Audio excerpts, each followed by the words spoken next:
Hello, I'm Chrissy Seaton and welcome back to my YouTube channel. You know, women of wisdom always listen, but we have to learn how to do that. And sometimes it's not as easy as we think it's going to be.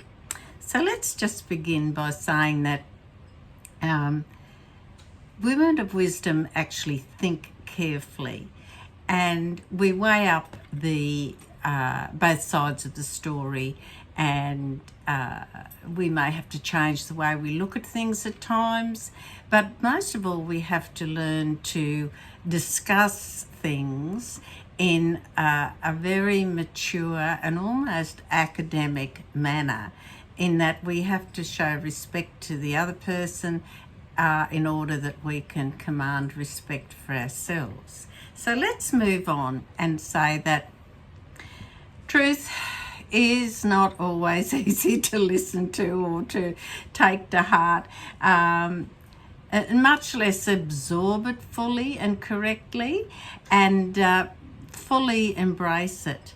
So we're often faced with these varying principles in our life's journey, and some of them are almost a bitter pill to swallow at times, but I think if we learn by experience, and I think we have to start very young as with teaching our children, particularly the female children, that we must be prepared to listen to both sides of the story in a fair and honest way in order to be a woman of wisdom.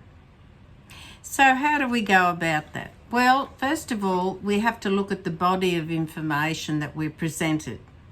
And listening skills are required here. And most of us have learnt that in school, haven't we? We've learnt that we listen to the teacher for the full story, and then there's question time whereby we can put up hands if we haven't fully absorbed it or would like to ask a question that wasn't discussed, things like that. So we should learn these two-way communication skills at an early age.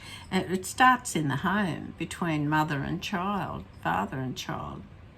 So we need to look at the body of information, how to improve our listening skills without a bias.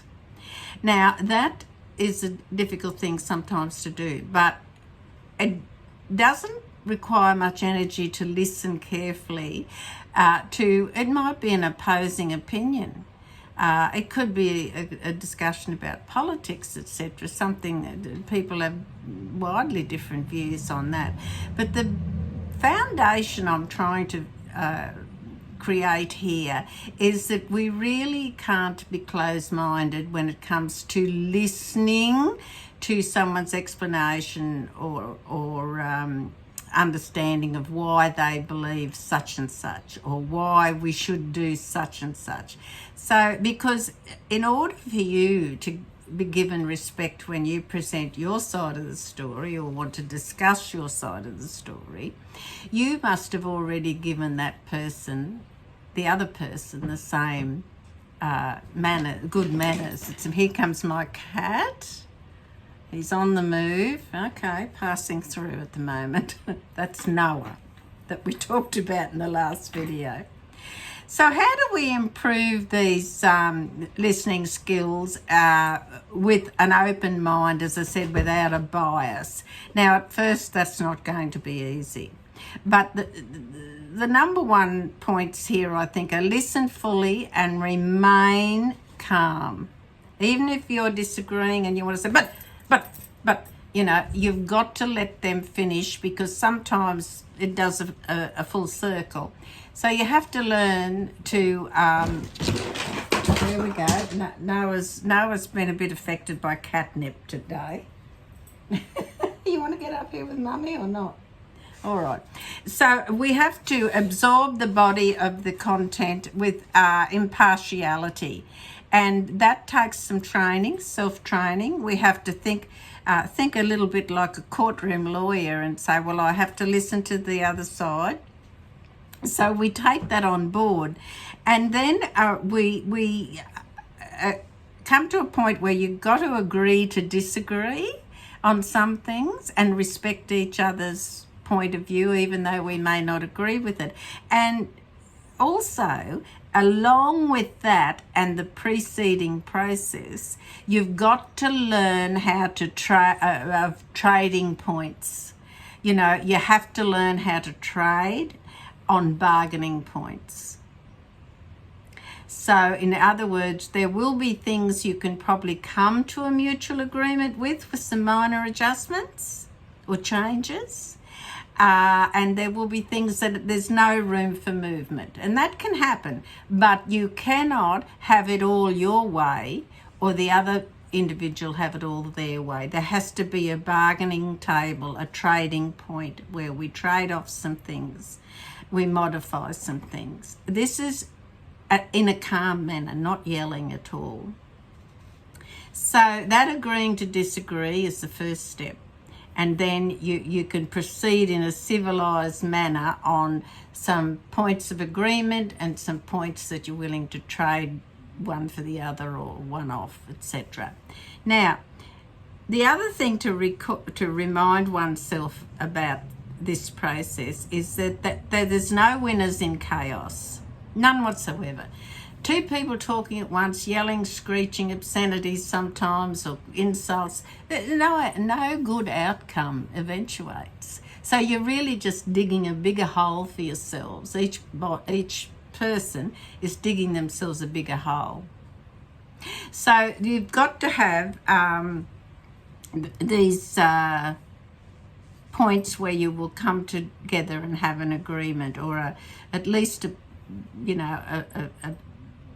there will be a meeting of civility. You won't be insulting each other. Now, let's face it, not everyone throughout life agrees with us. Now, that's just a fact of life. People have differences of opinion, and the different opinions and ideas is what really motivates the world and keeps it going. And you can't say that the other person, oh, that's a silly idea. Well, you don't know. You haven't seen it in its full fruition. Or if you have, maybe you haven't given it enough time to objectively observe it. So my or our opinion is not the only opinion either. Just remember that. On one topic, there could be 10 different opinions. But basically, when it's one-to-one, I'm talking about here. But the same rules apply in a group setting. Same rules. And the other thing is that there's some people that when they're not getting their own way, there's a burst of profanities or insults, which are absolutely not on the table to negotiate. There should not be that. There shouldn't be any bad language, swearing, etc., even in a heated debate or argument. And it certainly should never get physical. I shouldn't have to mention that, but I think that sort of follows on from the point of respect for the other person and their opinion.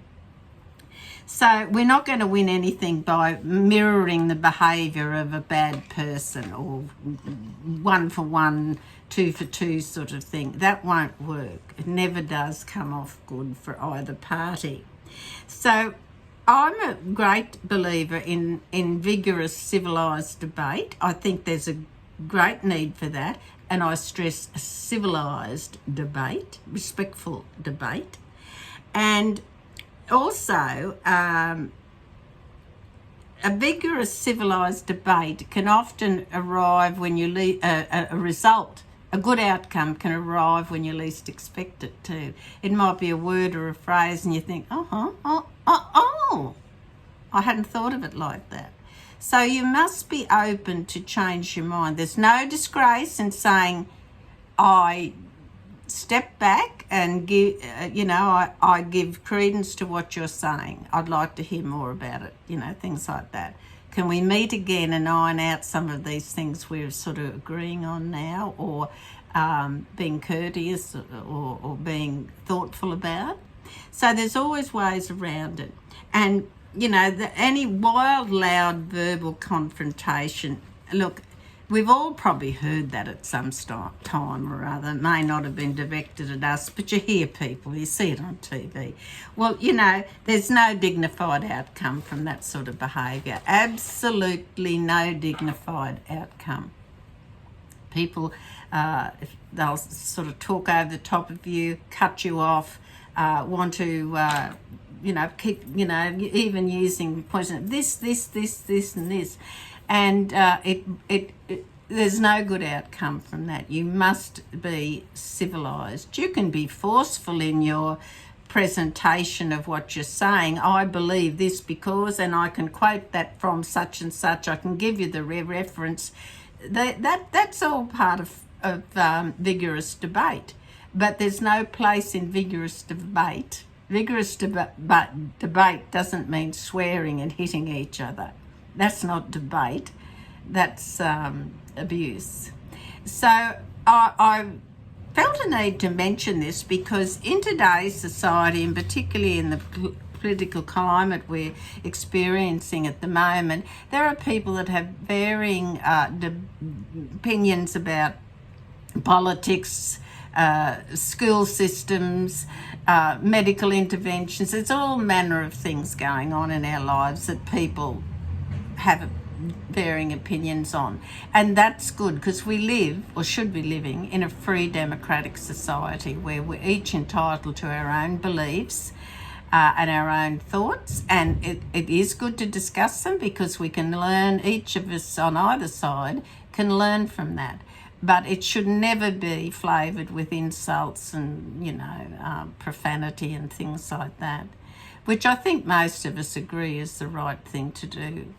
But by the same token, it is very easy when you're talking to someone with an opposing view, it's easy for you to forget to stay calm, and you say, well, you've been talking for 7 minutes now, non-stop at me. Please allow me the dignity of responding to you in a calm manner. You can say that. You can put your hand up and say, no, you've had your say. Now I need to give you my opinion about that. So these are all tools. Don't be afraid to use. And just remember that, the trading points is what you have to get to. Once you get to some amiable trading points, you've made tremendous headway and you are in a position now, both parties are, to progress forward in a very positive and civilised manner.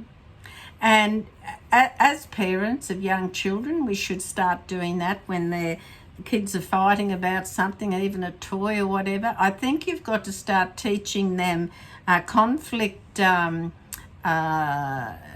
management at a very early age, right between, somewhere between sibling rivalry and just two kids wanting the same toy. So there's a way to go about it in a diplomatic, quiet and civilised manner. And the sooner children learn that, the sooner they mature into wonderful adults that can conduct themselves in a very positive and civilised manner. Sorry for Noah's intrusion there, but he's not himself the last couple of days. He's never quite got over the willy wagtail kind of, how shall I say, challenging him. In the meantime, please take care and God bless.